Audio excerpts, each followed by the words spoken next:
Trump has attacked Venezuela and taken Maduro prisoner, and there's a lot of speculation that the price of oil will sharply rise or the price of gold will go up because there's a lot of geopolitical uncertainty. I don't know if any of these will happen when markets open next week, but for an Indian investor at a strategic level, it kind of makes sense to have some allocation to oil companies in the US. Now, why am I saying oil companies in the US and not India? Because India is not a big oil producer. We import oil. We refine oil, yes, but we import oil. We're a net importer. And the US, on the other hand, has huge reserves of shale. US companies have ownership of oil reserves across the world. And so, whenever oil prices rise, our stocks tend to feel the brunt because our import bill goes up.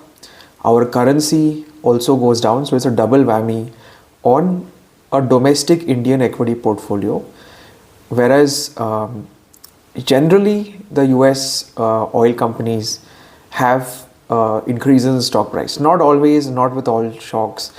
A lot depends on some of the medium and long term factors at play, and those haven't really pushed up the oil price in a big way in the last 4 or 5 years.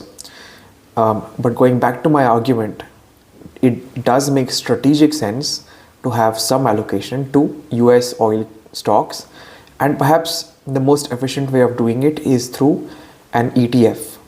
So I also have a US ETF for precisely this purpose, to hedge out the domestic equity portfolio or other mutual fund portfolio that I have, and it has worked in various times. So do think about it.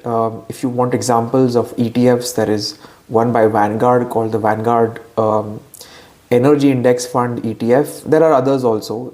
There's not to say that only one ETF is good for you, but do explore this thought process. And if you want to do this, if you want to create this hedge, then you have to open a broking account in the US through LRS and invest.